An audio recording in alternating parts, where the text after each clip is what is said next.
Geek to me radio, da da da da da da. Geek to me radio, da da da da da da.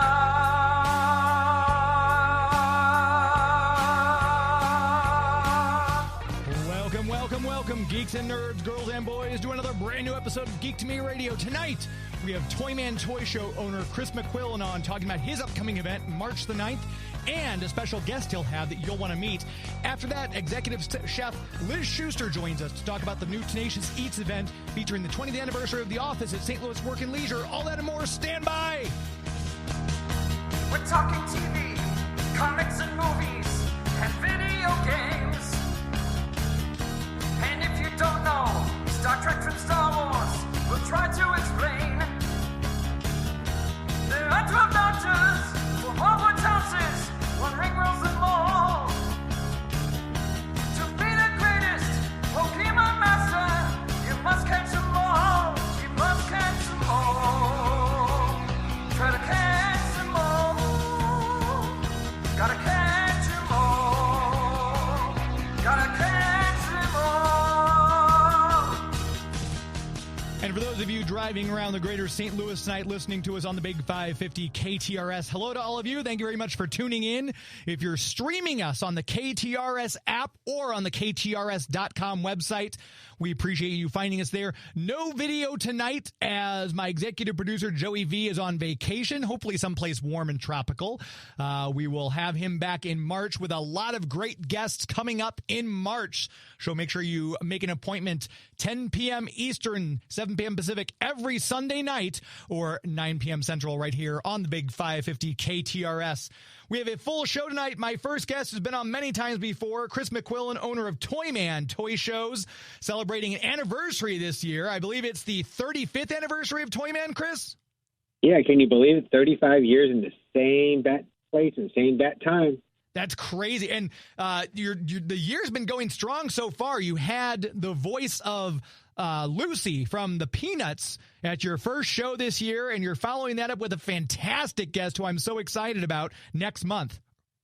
Oh my gosh. Yeah, the March 9th show coming up, and this being the 35th anniversary toys for ToyMan, we're going to bring toys and bring them back to how it used to be. So, yeah, we're bringing the past to the future, so. Exactly, and this is Jim Swearingen, who is a Kenner toy designer. Started there in 1972, and he oversaw some fantastic projects like the Spirograph, the Easy Bake Oven, Play-Doh, which I still to this day, the smell of a freshly opened can of Play-Doh takes me back to grade school. But all these great properties, because Kenner was a juggernaut in the 70s and 80s, and this guy was right there in the mix on all of it. Oh, yeah, definitely. He started his way into Kenner, and then he went to Hasbro, and then he came back to Kenner. So if there was any one person that was within the toy community as a toy designer, Jim Swearingen is just short of the god of toy designs, and for us toy collectors, is unbelievable. And I got him at ToyMan, so that's awesome. So because obviously when you have a voice actor like you have Scott Innes, or you've got the voice of Lucy or someone, obviously they're going to bring their Scooby-Doo stuff or their Peanuts stuff they have signed. With a toy designer, boy, I can only assume he's going to have a lot of cool stuff that people can have him sign, like reprints of some of the toy designs, blueprints, box covers, things like that. Oh, yeah, and I'm a Star Wars collector, so, I have my X-Wing fighter, I have my TIE fighter I'm going to bring, I have a land speeder, of course, I'm going to have him sign. I'm still looking for that Star Wars action set Play-Doh, which is one of the original stuff that's hard to come by. But, so, yeah, I'm going to have some of my own personal stuff signed, and, of course, I'll let all the attendees go first. I'll have them sign my stuff later on.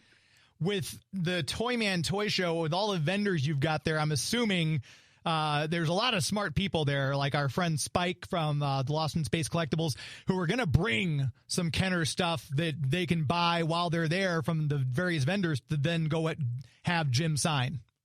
Oh, yeah, definitely. I mean, and that's what we're doing with the 35th anniversary. Like I said, and like you had mentioned, that we had the voice of Lucy that was at our last show. We've had Scott Innes, the voice of Scooby-Doo. Now we have Jim Swearingen. We also have a featured guest at this March 9th show. It's, for those of you know, in the toy community, a Pixel Dan. Pickle Dan's out of Illinois, and he's a podcaster and been on the Netflix the Toys That Made Us, and he's on He-Man and Masters of the Universe kind of stuff. So Pixel Dan's going to be there. We got Jim Swearingen, and we're not even talking about the future for ToyMan. We have the voice of Snoopy coming. We got the voice of Charlie Brown coming. We have the voice of Peppermint Patty coming. I have Pinhead coming later this year. I have a cat. If you just need to follow ToyMan, and you'll see all the people that we have coming to this year's events and future events. Now that you're saying all that, I kind of want a Pinhead meets the Peanuts crossover. Oh, you know what? We have some artists. We do have some artists at ToyMan that could probably draw that up on scene and have them both sign it. So now you got me thinking about it. Yeah. Oh, no. Yeah, that's actually going to be kind of fun. So, we've had you on before. We talk about ToyMan, but I loved it because, I try to mix it up a little bit, talk about things different. Those boxes, just the graphics. I was on eBay today just kind of looking up stuff because I'm hitting a milestone birthday. I won't say which one coming up this year. And my wife was like, we have to do something cool for you. I'm like, well, you could get, and I named off some toys that I wanted. I looked on eBay to see what these were, and the box art from some of these Kenner toys, like the Kenner Millennium Falcon, I didn't realize for Empire Strikes Back they had 2 different box covers for that. I'm sure you're aware of that as a Star Wars fan, but I didn't know about that till today. Oh, yeah, and it's unbelievable. I mean, I love the Star Wars, and nothing against the action figures. I'm more of a ship person, and I'm trying to – my favorites are obviously Millennium Falcon, X-Wing Fighter, and AT-AT. And there's like the Toys R Us version. Then you have the, Venture had their own, and then, they have their own separate covers. And so, I mean, even the booklet that's in the original Kenner, they're selling for $15, $20 for one. Oh, I have one, and I'm going to have, of course, Jim Swearingen to sign it for me. So why not? He's not every day you can have Jim in a toy show that you can only see for only $5. I mean, we're not talking about $100 for a comic. And nothing against Comic Cons. You pay $100 to walk in, and then high price the sign. So the ToyMan for $5, you get to meet some of the people that brought today's toys. That's highly collectible. It'll be right there in front of you. Yeah, and it's great because the variety of stuff that you're seeing there, like, I know you've got people up on there who have like old school games, like, because that's a huge thing. I talked about this on a show a couple episodes ago where people are kind of giving up on current gaming, and the rise of retro gaming, even among Gen Alpha and Gen Z, is huge. People are going back and buying Super Nintendos and Nintendo 64s, and you've got a guy there who sells those systems and those games. There's a guy there who has vintage movie posters, stacks and stacks and stacks of them. There's a guy who does just board games. There's a little bit of everything, which is one of the things I love about your show, is there's so much variety. Oh, yeah, definitely. And I mean, right now we have, at this show, I have 142 vendors. I have 229 tables, not including, I have a lot of vendors on standby, but I mean, it's if you have 140 vendors and over 70 vendors out of the 140 prepay for the full year, and they literally rotate their inventory, that has to mean something. So. Yeah, and I always mention Spike because he's a fantastic guy, that Lost in Space guy, Spike. He always brings cool toys, 60s, 70s, 80s, 90s. He'd always got something cool that he's waving in my face trying to get me to buy. And it's annoying because he's always got really good stuff. But the vendors there, they're like that. They've got really cool stuff that you're not going to be able to find. So if you want, if you want Funko Pops, there's guys there who have that. There are people who come with comic books. There's guys who have DVDs and Blu-ray sets of TV shows. Our friend Tom has a bunch of lunch boxes and magazines that he's got from his personal collection. And it's like I said, it's a really good variety of stuff. So if you're thinking, is it just me Matchbox toys or vintage trains, you'll find those, but there's a bunch of other things to get. Oh, yeah, definitely. And I will have to say, nothing against all the toy shows in St. Louis and across the Midwest. And there's a lot of them that's been around. Chicago Toy Show has been around 40-plus years. The Farm Toy Show is almost 50 years. ToyMan's been around for 35 years. And obviously doing it 8 times a year must be doing something right. Yeah. We could have a snowstorm the Friday or Saturday before, and we still have 800 people through the front door, or on a busy summer Sunday, we have 12 to 1,300, 1,400. And, yes, you did mention Funko Pops. And, no, I'm not a Funko Pop collector. But if you love Batman and you love Star Wars, or if you like The Walking Dead, or if you're into anime, Funko Pops has that license, and Right. they had those figures. So it's just, like, I don't have 200 Funko Pops. I may have 50, may have 60, but they're all the different Batman. And yes, I do have a few Funko Pop vendors at my show, but they all have the vintage stuff that's not around anymore. But we have Star Wars, we have Legos, we have, like you said, board games. I have a vendor that does movie posters that's been with me 30-plus years, Randy Gilmore. Unbelievable collection of his movie posters. So, yeah, ToyMan is the most generic toy show and collectible show, but not including, we also have authors, illustrators, novelists. We have a rotation of 4 to 6 authors that are up there with visiting authors as well that come. So it's just miscellaneous. If you walk through there and you've only been there an hour, there's no way you saw everything. Oh, absolutely. There's no way.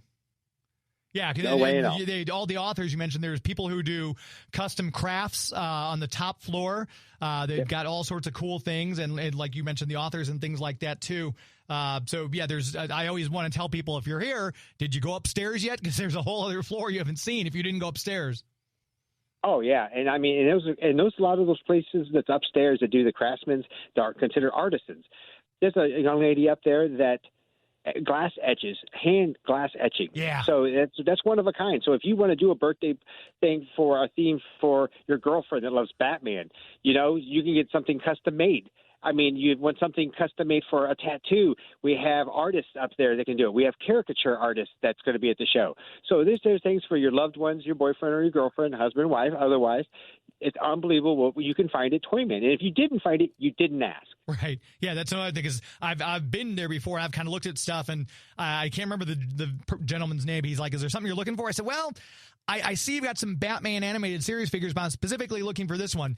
And he pulls out a tub underneath his table. So a lot of times, ask, because if you don't see it, doesn't mean they don't have it. Now, I've done that before too, where people come by and ask me if I had something, and I had a box I haven't opened yet. So you never know. But I'm so excited about Jim Swearingen with we mentioned the different fronts on some of the Empire Strikes Back stuff, because they were still making that transition from Star Wars to Empire Strikes Back. There's a Millennium Falcon that has the same picture of the toy that the original Star Wars one had, and then there's an updated version that has the Bespin figures. Is there a different version that I'm not thinking of? Because you mentioned that one store had an exclusive. So there was a Millennium Falcon where they actually sold it with the figures in a separate box that was taped to the top of the box, which I do have, of course. And then there was some with the Millennium Falcon that had the figures on the inside, and I came with 2 figures. Huh. So when you find it, you usually find the Millennium Falcon without the figures. And it's, I'm not going to lie, people go to Goodwill, and Goodwill does have a website, and I was able to pick up the Millennium Falcon with the figures in the box attached to the top. I was originally sold as an exclusive, and I picked it up for $75 shipped from by way of Goodwill online. So I'm not going to say nothing against ToyMan, but being a toy collector is shopping yard sales, estate sales. Yeah. Online.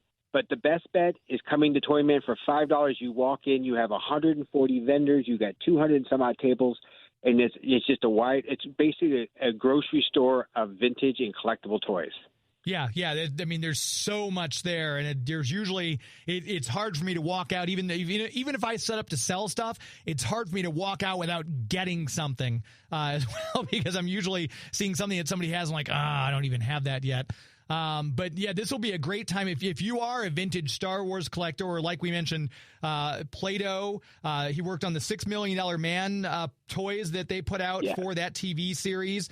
Obviously the stuff for the Lucasfilm license, but then the Hasbro stuff that we didn't even get to talk to you, like Gem and the holograms, all that 80s stuff is making a huge resurgence. And there's I can't remember the name of the toy company, just recently released some Gem and the hologram figures finally, which were never made before. So that even might be something, if you've got one of those, you can take those and have Jim sign it, since he was originally working on a lot of those, the dolls and things like that came out from the Hasbro side. Oh, yeah, definitely. I mean, if there's any one person, he worked for Kenner, which we can't even talk about, the life of Kenner out of Cincinnati, Ohio, and all that stuff. And then you got working for Hasbro as well. You can't ask for any more of a toy designer to work to two of the biggest toy companies ever in the world, literally. Right. Yeah. I mean, and those, I know this is not what he specifically worked on, but those Kenner Superpowers figures, man, Kenner was, anytime I saw the Kenner logo on a toy back in the day, I knew I was getting a quality toy. And someone mentioned that some of the stuff now, just you get it and it almost falls apart. Like I'm thinking the new Batman animated series figures that a certain company is putting out that evidently don't hold up very well, where you can find a loose Superpowers toy at your toy show, pick it up, but the power action still works, everything's still attached, and it's amazing. The quality was not to be all get off my lawn, but the quality was so much better. Oh yeah, and I mean, a couple shows ago, I picked up an X-wing fighter. I paid $75 for it. I put batteries in it, and you still hit the blue button, and it still makes the noise, and the light still works on the front. And that was made in 1977. Tell me where you can buy a toy these days that'll last you 40 years. Yeah, it's few and far between. So if you're listening right now and everything we're saying is like, boy, I used to have a Millennium Falcon, or, oh, you know what? I remember Gem and the Holograms, watching that on TV. If you're listening and think this is ticking a lot of boxes for you, it's March 9th at the Machinist's Hall, same place it's always been.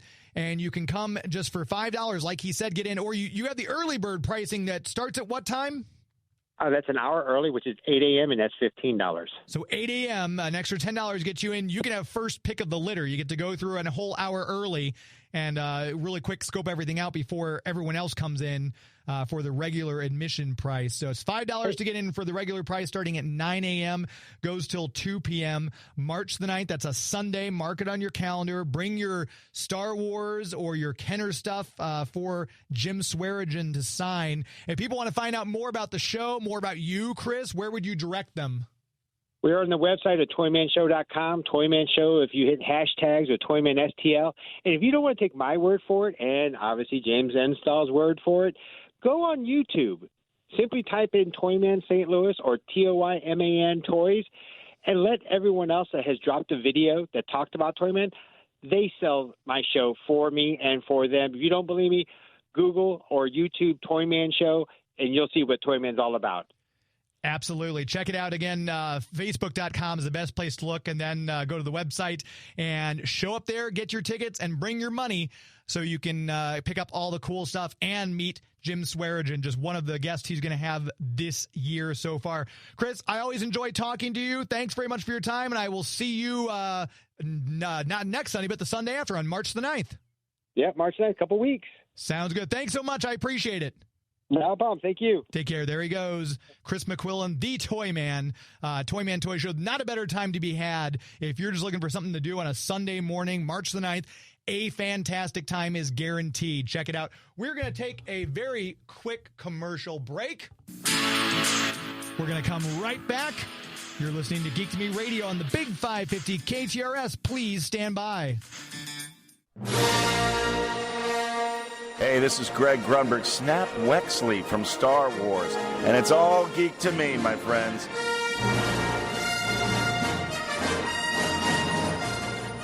Figured we'd come back with some Star Wars, since we just had Chris McQuillen talking about Jim Swearingen, toy designer for Kenner, being at his show March the 9th. We'll make sure we tell you about Bugs, Comics, and Games. Larry Quiggins will be at that Toyman as well. If you've never had the chance to meet Larry, maybe going out to O'Fallon hasn't quite been within your grasp. Well, he's coming a little more central. He's going to be bringing a lot of his comics and memorabilia to sell at Toyman Toy Show. You can see Larry of Bugs, Comics, and Games there at Toyman. Bugs, Comics, and Games, as I mentioned, in O'Fallon, Missouri on Bryan Road. Easy to get to from either Highway 70 or from Highway 364. Check him out. He's always got cool stuff in his display case, in his short boxes, on his brand new comic book rack, on the toy hooks, and throughout his store. Instagram.com/Bugs, Comics, and AND Games. You can also check him out on Facebook.com/Bugs, Comics, and Games. Give the Facebook page a like. Follow him on Instagram. You can check out stuff he'll post from time to time and say, hey, we've got these in the store. You might want to check this out. And if you see something you like that maybe your local comic book store doesn't have, then say, yep, I would like that. And he will send you a PayPal invoice. And once it's paid, he'll ship that item right to your door, safely packaged and brand new. It's always fun to go to comic book stores just to dig through the long boxes. And he's buying stuff. So every time I go in there, I've got new comics to search through. He's got this this great wall display. So you go in, there's all these comics on the wall, and I just sit there. Oh, that one with the hollow foil cover. Oh my gosh, I forgot about this particular. He's got a Mr. T comic book that was drawn by Neil Adams, the late great Neil Adams. I was like, I forgot about that. I would have loved to have had Neil Adams sign that at some point.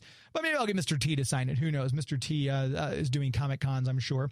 Whether or not you're looking for a new comic, an old comic, a back issue, whether you want an expensive comic like the first appearance of Punisher, or you want a lesser expensive comic like, hey, I just want to find Ren and Stimpy #1. Whatever it might be, ask Larry if he's got it.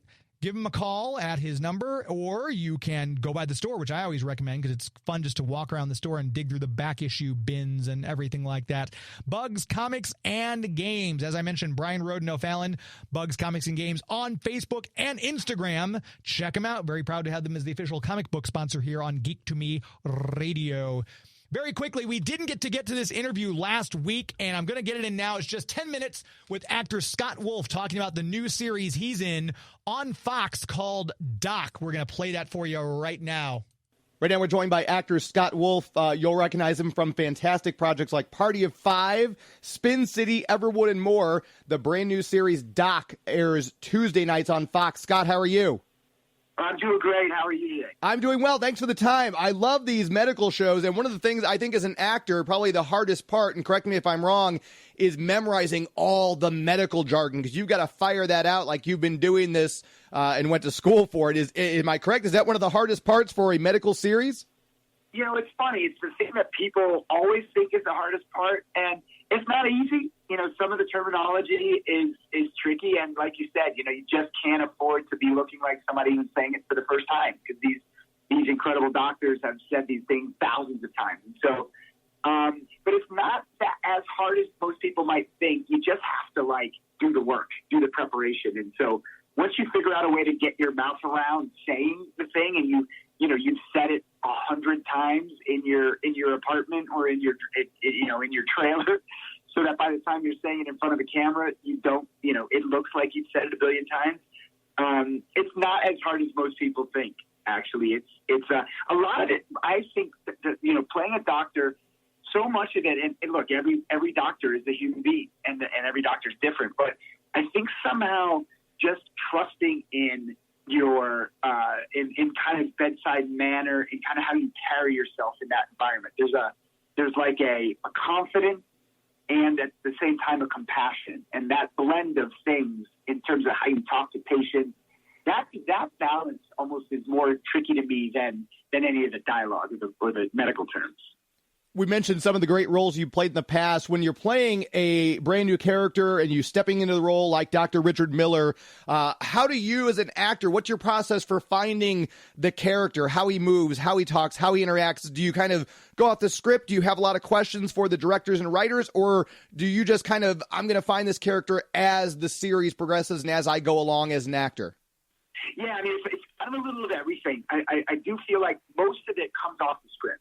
You know, I think the way the script, the way the character talks to people, the way people talk to him, the way people talk about him when he's not there, so much of that is loaded with a personality and a kind of a way. And so I think all the information usually comes from the script itself at first.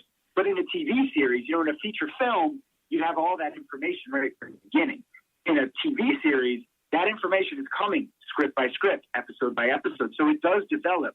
But I think in terms of, the basics, in terms of how does this person stand in a room? What kind of eye contact do they make? How do they interact with patients? And all of that, I think, comes from basically grinding all the information, mining all the information out of the script and how they've drawn the character and building a basic human being. So I do think so much of it has come from the writers, but then our creativity as actors is interpreting what they've written. And ultimately, I usually do a backstory for my character in terms of the things that happen within the context of the show. And so you want people to tune in and not be seeing an actor playing a doctor. You want them to see a full human being. And it all starts with great material, and Doc has had just the best material. The writing is incredible. Yeah, absolutely. I'm curious with a character too, like we mentioned Bailey Salinger in Party of Five, then you're in Spin City for like 4 episodes versus this one, you're kind of coming in, you're a regular, you're finding your footing. At what point do you end up finally as an actor feeling kind of comfortable in the role? Is it easier for you to be just like you've done guest shots on episodes versus doing a 4 episode, doing a 142 episodes of Party of Five, but then this series you're on and you're coming in? Where do you finally find your comfort zone? How far in do you usually find that with a role? Yeah, I mean, it's a really great question. I'll say, I mean, obviously, the longer you go, the more comfortable everything is, the more you feel like you're living in that character's skin, and it's almost like you're living a parallel life to yours when the show goes on long enough.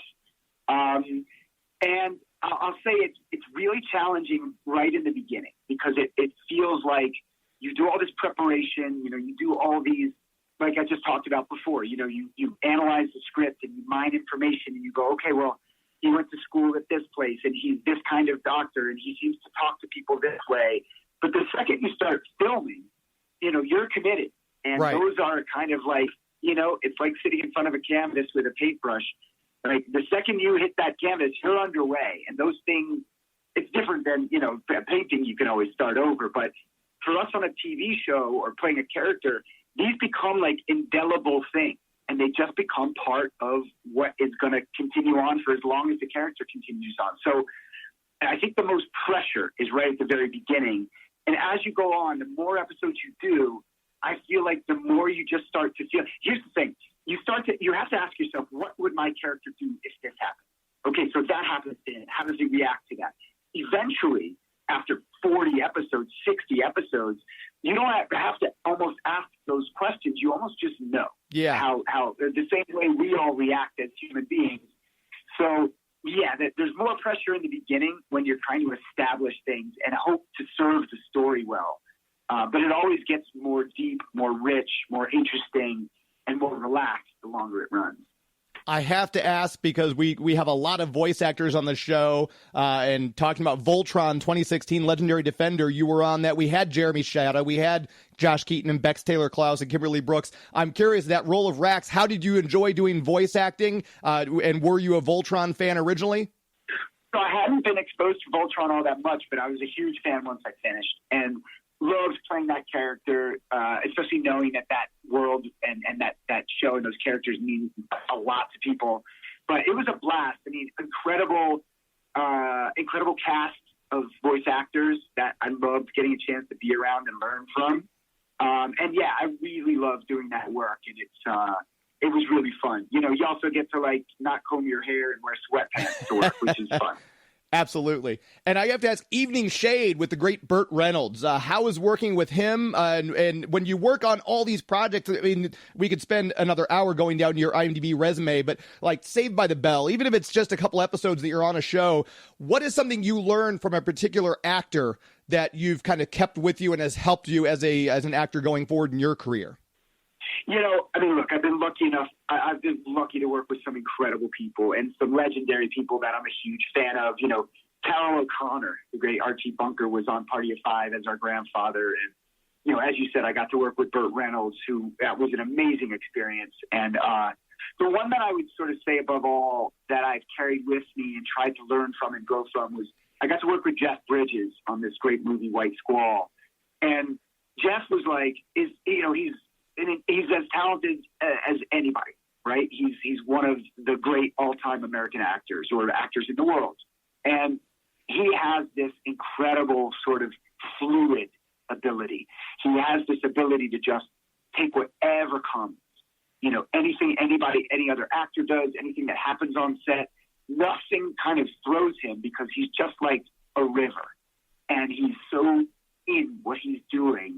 There's a reason why he played the dude. And, there's that kind of fluid, easy, like, I'm just going to roll with life thing. And he was in a position working with a bunch of young punk actors where he could have just imposed his will on everything, but he didn't at all. He just was the most fluid, lovely, would incorporate everything that happened around him in the most incredible way. And as a young actor who, I would get thrown off by something or some actor would do something. I'd be like, oh, I didn't expect that. Now what do I do? And what I learned from Jeff was, like, the more you can just be like a river and just go with whatever happens, the better it's all going to be for everybody.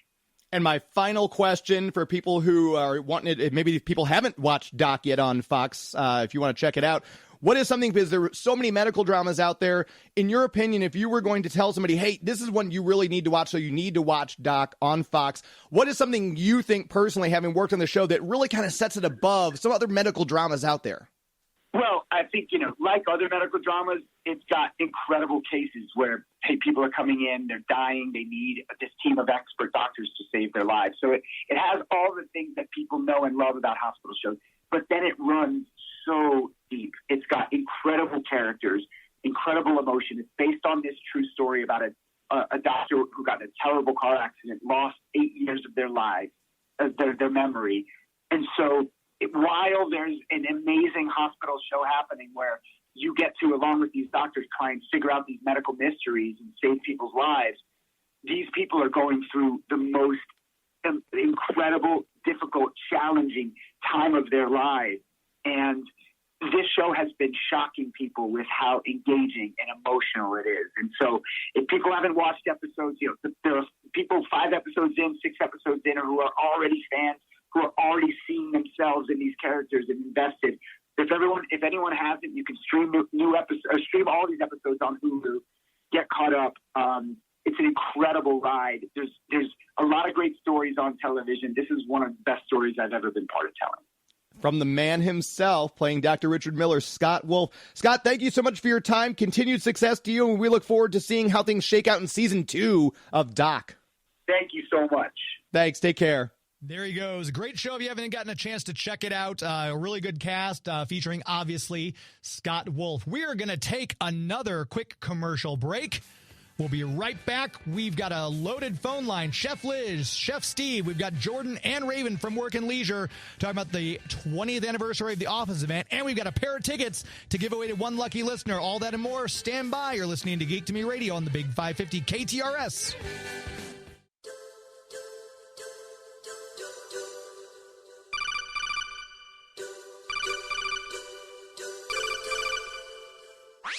Hey there, this is Paul Eiting. There's a message here from Colonel Roy Campbell, Metal Gear Solid.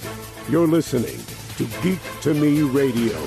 Keep listening, because if you don't, you could cause a time paradox. No one wants that. No one wants a time paradox. Keep listening. Geek to Me Radio, heard here every Sunday on the Big 550 KTRS. We'll make sure we tell you very quickly about our premier sponsor, without whom we would not still be on the air. The City of St. Charles, the Greater St. Charles Convention and Visitors Bureau. Check out their website, discoverstcharles.com. That's discoverstcharles.com. Always something cool happening out there, whether it's one of their big festivals like Legends and Lanterns for Halloween time, or if you just experienced their Once Upon a Valentine's Day festival the very beginning of this month, actually, their 2nd annual. I'm sure they'll do it again next year for their, obviously, 3rd annual, for those of you keeping score at home. But whether it's a festival or whether it's just something going on, whether you just want to go down and have coffee, whether as the weather gets nicer, as it was today, you want to go rent a bike from Bike Stop Cafe and bike ride the Katy Trail, you want to grab some very wonderful delicacies and pastry type items from Sugar and Slice, go get a nice comfortable shirt from Chuck and Lou, or maybe you want a nice Disney statue or that gorgeous Batman statue they've got at First Capital Trading Post. This is an entire area made up of small shops, small businesses, small restaurants. Get out there and support these people. This is the kind of stuff that, once it's gone, we're all going to be really sorry when everything comes down and you're shopping everything online. So go support these businesses.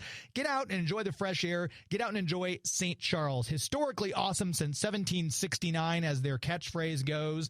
It's a fun place to get out and visit. If you're a history buff, a foodie, whatever it might be you want to do, check out the cobblestone lined streets. Take their Hit the Bricks tour to find out more about the city itself and how cool it is. They've got some amazing events coming up, and you can check out all those events on their calendar, which is on their website, discoverstcharles.com. Once again, discoverstcharles.com. As we always say here, it's an historically good time. Speaking of good time, another Tenacious Eats event is right around the corner, hosted at Work and Leisure. We've got all the participants and the masterminds of all that going on the phone. We've got Chef Liz Schuster, Chef Steve. We've got Jordan and Raven from Work and Leisure. Thank you all for jumping on the air tonight. Hey, thanks for having us. Hey. It's a full house. This is so fun. It still breaks my brain a little bit that The Office is turning 20. How's that possible? I can't believe it.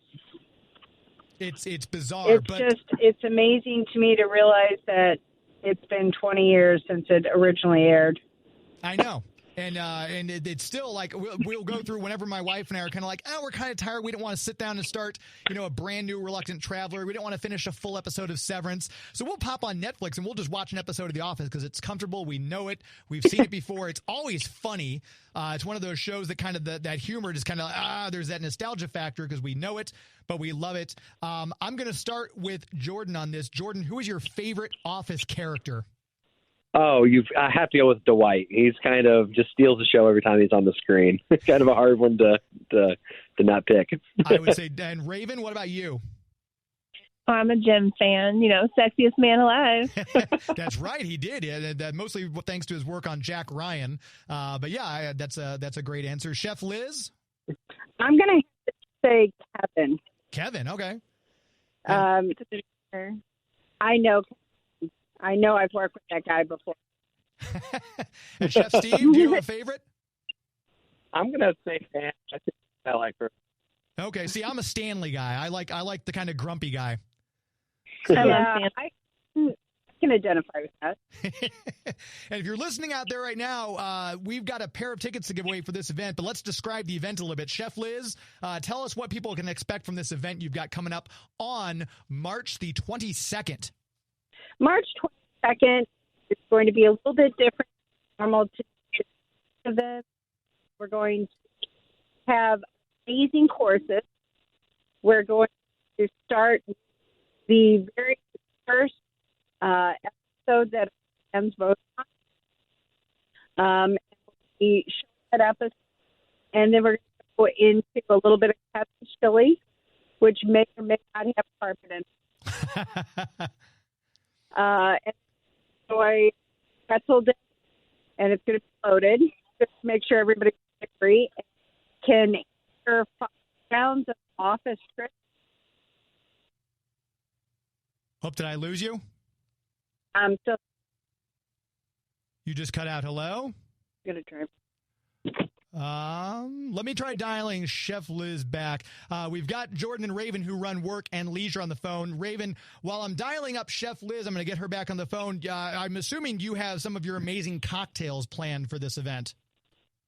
I do. I have a few surprises. I don't want to let them out just yet, but everyone is going to be extremely excited about these. I think the bar line will be pretty long for this one. It usually is. I know at most of the events we have to hold for a little while to get everyone seated again after I know this. We had that issue with Clue for sure. That mustard inspired cocktail you had was a hit. Everyone was lining up for the Colonel Mustard. I actually might bring that one back for The Office just because it was so popular. I really like that drink because I made a ramen. A chicken ramen powdered rim for that, and I called it the Colonel Mustard. I'm wondering, I know you don't want to give away some secrets of some of the cocktails you've got, but is there a character that you're kind of theming them after? What can you tell us about what to expect? There are a few characters that we will be going, that will be theming the cocktails after. We'll have a really good margarita. We will have a old fashioned, and we have a secret spritz in the mix. Very nice, very nice. And we do have Chef Liz and Chef Steve back on the phone as well. A little bit of technical difficulties. Always fun with live radio. So as far as I know, people love the food as much, but there's always the games that Chef Liz has planned and stuff like that. Have you all four kind of coordinated on what type of games? I know there's the Office Olympics episode that people love. Do you have anything planned that way? We have the full Office Olympics planned, and I believe Raven has medals, right? Raven has medals, even. Yeah, we're working on some really fun stuff. We might have some Jell-O molds. Some Office stuff might be wrapped up in wrapping paper. It's going to be a really good time. And I think we did pay for a couple of demos. Oh, some sumo from sumo wrestling. Yeah. Nice. And then I think, Chef Liz, if I'm not mistaken, you mentioned there might be a look-alike contest for best Dwight. Best Dwight look-alike contest. We're going to look for who our best Stanley, who our best is group. We're going to be giving away Dundee. Oh, the Dundee Awards, right? Yeah. So I think we're going to try the next a corporate event also. Okay. Very fun. So the full dinner is going to be a play on our chili dinner where the office crew like to have enjoyed their awesome Dundee's feast. Yes. And I just saw one of the trivia questions. I was looking up office trivia just while I was hanging out here at the station, and I forgot that Kevin said that the secret to his chili was undercooking the onions. So I'm assuming there will be nothing undercooked though on the dishes you're planning. I will definitely undercook the onions. Okay. Just to mimic Kevin's recipe. And Chef Steve always does the desserts for this. Do you have something in mind that you want to share, or do you want to keep it as a surprise, Chef Steve? I think it's a surprise. A little mystery going on. All right, a little mystery. Nothing wrong with that. And with the stuff, I want to talk a little bit about Work and Leisure in general, just because it's such a fantastic event. Chef Liz hosts these Tenacious Eats, but they always have stuff going on down there. Jordan, talk a little bit about the event space itself. Yeah, so we have an old industrial event space down in Midtown, right in the heart district of the design district of Midtown, as we call it, Midtown Alley. Kind of cozy, but has 3 big projection screens, some indoor games, which allow it a perfect spot for the Tenacious Eats to take place. We have plenty of there's not a bad seat in the house when we have any of the movies and stuff going on, but we do host a wide range of events, including our own winter adult summer camp pop-up that we do during the during the summer, and then we do a winter version of that as well called Avalanche. But we host all sorts of different events, weddings, corporate events, just anything to have fun with that's different. We're definitely interested in being a part of it and trying to make it come to life. And if people are listening right now and they think, you know what, I've got something coming up that I might be interested in, website and phone number, where would you send them so they can get a hold of you and Raven there at Work and Leisure? Yeah, absolutely. You can buy tickets to all of our events off of our website. It is workandleisuresTL.com. We still have tickets for the office trivia night available on there as well. And then our direct line is 314-620-3969. But the best way to get a hold of us is at workandleisuresTL.com. And Chef Liz, I know the tickets usually sell out for that, like Clue sold out within 24 hours of announcing it. Are there still tickets for the office available? People want to get tickets for it? There is a handful left. So I think they're going to sell out within the next day. Okay, so if you're listening right now, get them very quickly. And it's just Tenacious Eats. They go to Brown Paper Tickets. Where's the best place to send them to get the tickets for it? Just go to brownpapertickets.com. Brownpapertickets.com. Look up Tenacious Eats, the office, and you should be able to get them there. While I'm got you, I just want to kind of see if any of the 4 of you might know some of these office trivia questions. I was looking somebody that's up, and boy, I was stumped on some of these. I'm not the biggest office guy. Like I know everything backwards and forwards, like with some TV shows like Buffy or Twilight Zone. But can any of you name how many regular cast members have the same first name as their character? Oh. So 4 of the characters have the same first name as the actor who portrays them. Can you either name them, or do you know how many of them there are? Oh, 4? Didn't you just say 4? Did I say 4? Oh, what an idiot. This is why I'm rubbish at this. All right, so yeah, there are 4. Can any of you name the 4? I couldn't name a single one. Creed. Yeah. Creed is correct. Creed Bratton, played by Creed Bratton. Jim? Not Jim, no. Really? That was a chef. I just want to say that. Phyllis. Yeah, Phyllis Vance. Her maiden name, Lappin-Vance, played by St. Louis's own Phyllis Smith. She used to be a burlesque dancer, if anyone didn't know that. And an ice skater, evidently, and a cheerleader. Yeah. What? Yeah, I know. Wow. She's incredible. Super talented. Yeah, the other two were Angela Martin, played by Angela Kinsey, and Oscar Martinez, played Oscar Nunez, played by Oscar Martinez. Oh, wow. But That's some a good of one. these questions I didn't know. One of the questions asked, what's Pam's middle name? Pam Beasley. Oh. Leslie? I don't know. Evidently it's Pam Morgan. Pam Morgan. And one of the questions I loved, because I remember this episode, it was one of my favorite episodes when Jim and Pam go to stay at the bed and breakfast that Dwight has at Schrute Farms. Dwight reads them a book during their first stay there. Do you remember what book he read to them?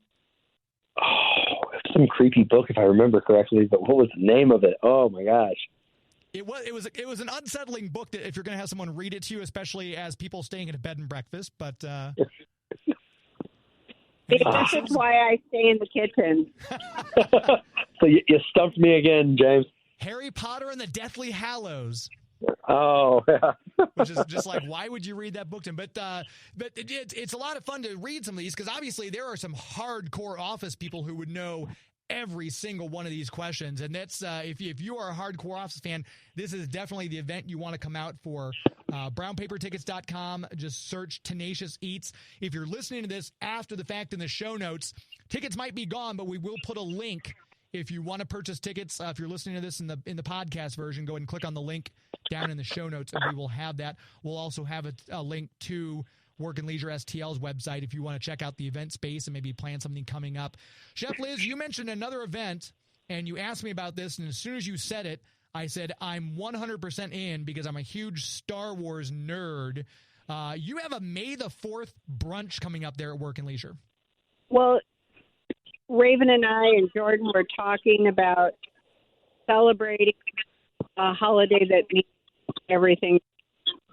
We're going to celebrate May the 4th be with you, May 4th. Brunch will start from 11 to 2 o'clock. We're going to be showing the movie Spaceballs. Spaceballs, because Disney is literally in the search for more money, like the sequel is supposed to be called. So they're very, shall we say, not forthcoming with allowing licensing. And I want to point out that's one of the things. If you know Chef Liz and you know these events, she always does things the right way. She pays for the licensing for these movies. So if you're kind of wondering, is this? No, that's always covered. So because Disney is a little dark side with their licensing agreements, we're getting Spaceballs, which obviously Mel Brooks' terrific send up on Star Wars.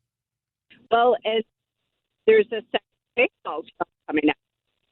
Yes, that's right. The big sequel, which I'm excited for. I've like all these great sequels have come out 30 years after the originals, like Top Gun Maverick, like Blade Runner 2049. So I kind of have high hopes for Mel Brooks' sequel to this. I'm hoping that it is congruent and maybe it's going to be reminiscent of the Empire Strikes Back. Oh, that would be good, which means he's going to have to do a third entry. Yeah. And he's getting up there, so. I mean, like, I don't know, there's a little bit of Empire Strikes, right? Yeah. But I think that, I don't know, I think that's what they should go for. Yeah, I mean, we'll find out. Hopefully, I don't think it's coming out this year. They haven't released a release date anyway, so who knows for sure. But yeah, if you're a fan of Spaceballs and you want to have some fantastic food and celebrate May the 4th on the brunch, it's 11 till 2. We're going to hold off on announcing, if I'm not mistaken, Chef Liz, feel free to correct me if I'm wrong. We'll hold off on the tickets. Those aren't available yet, though. We're going to give people more information, a little more time on those, right? Right. In fact, I think we're going to release those tickets the night that we show the Office episodes, the Office. On March 22nd. So yeah, if you're at that Office event, that might be a good way to go, because then you're going to get very early access to those tickets for the May 4th brunch. So that'll be a fantastic time for you. And again, this Office event, I'm so excited. 20 years. Jordan and Raven, any last words from you about the event itself, or people should expect anything, or what you kind of want people to remember about get your tickets for the event because we are the most fun place in all of St. Louis, especially Midtown. It's going to be a really great time. Amazing food, great cocktails. The games are so fun. And we really go over the top to make sure that everyone is immersed and having a really good time. So the decor will be on point. The fun will be all there. Everyone is going to be leaving being like, when's the next one? I'm ready. As they have from the last several events that we've done there, people have walked away being like, my gosh, when is the next one? So I as long as we get a dot matrix printout that says it is your birthday, period, as part of the decor. Done and done. That was the very first thing I did when we decided to do this. I got online and I ordered it immediately. From the party planning committee, we'll make sure we get those out there on You it. You do understand that Work and Leisure and Tenacious coming together is like all the members of the Justice League meeting, right? Yes. It's pure magic. It really is. If you've not experienced a Tenacious Eats event before and you're an Office fan, this is the one. And I did promise a ticket giveaway. I'm sitting here as I'm talking, watching the clock trickle down. With the phone lines on, I don't know if I can take another call through, but if you want to try, or you can shoot us a text. The KTRS text line is 84126. I've got those open as well. So I'm going to watch for the phone line to come through here. You can dial it up 314-931 5877. I'll make this very simple. The first person to call the KTRS hotline or to text us at 84126 on the KTRS text line. I just need to know your fan. Wow, before I even say what the question is, we've already got someone. Hopefully this is not going to kick anyone off the air. I'm going to lock you both in, and we're going to take this call live. KTRS, who's this? Hi, this is Brittany. Brittany, hi. You called before I even got the question out, but I'm going to make it very simple on you. Who is the boss on The Office? Michael Scott. Michael Scott is correct. Brittany, I want you to stand by. You are going to wear. We're going to get you a pair of tickets to the Office event. If I hang up on you, because I'm kind of when it comes to technology, I'm kind of an idiot. So if I hang up on you, call right back. I do see your phone number here, so I will. All right. If I lose you and you don't call back, I will give you a call at the number you're calling from. But congratulations, you are in for a fantastic time. I hope you have a nice outfit. You can dress like Phyllis or Angela or Pam or whoever else you might want to dress. I will be dressing like Dwight or nothing else. Okay, that's perfect. As long as your glasses are on point, that's all that matters. So Brittany, stay on hold. I'm going to come right back to you, okay? Rock on, thanks. Thank you. All right, there we go. She is on hold, and I'll see if I can do this. Oh, I didn't hang up on her. Look at that. So there we go. We've got our first winner. Someone else I see is calling in right now. I apologize, whoever you are calling in.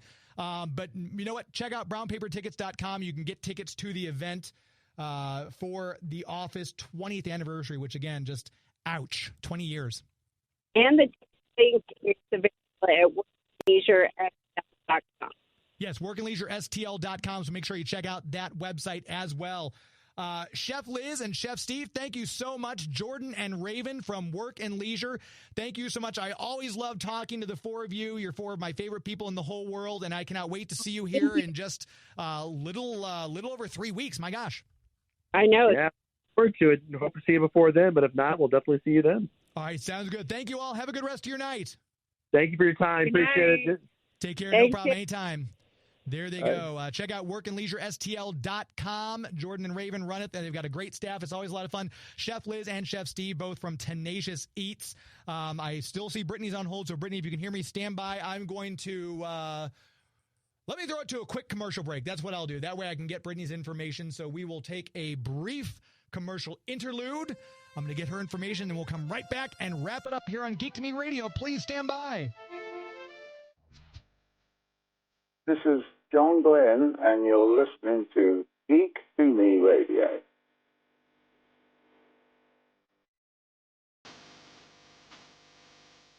Just about a minute left in the show here. I thought we'd come back with John Glenn, the director of 5 James Bond movies in I guess, celebration. I'm not sure if that's the right word, of Amazon acquiring the rights to James Bond franchise. So weird. We'll see what's up with that. I put it out on Facebook the other day.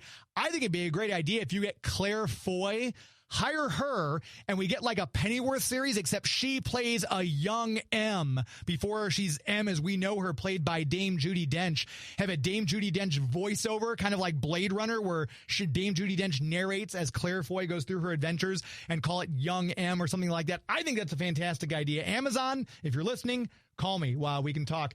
My thanks once again to Chris McQuillen, ToyMan Toy Show on March the 9th. Thank you to Scott Wolf. Check out Doc on Fox, a fantastic series. Thank you to Jordan and Raven, who own Work and Leisure STL. And thank you to Chef Liz and to Chef Steve for their time. Tenacious Eats.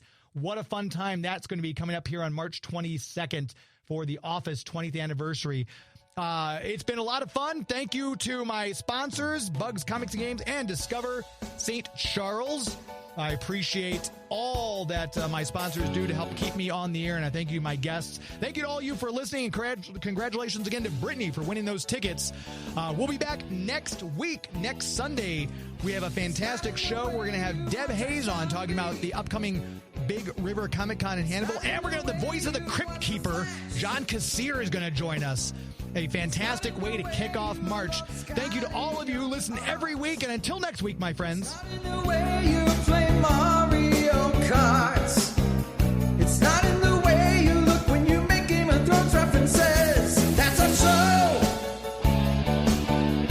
This is Geek to Me Radio.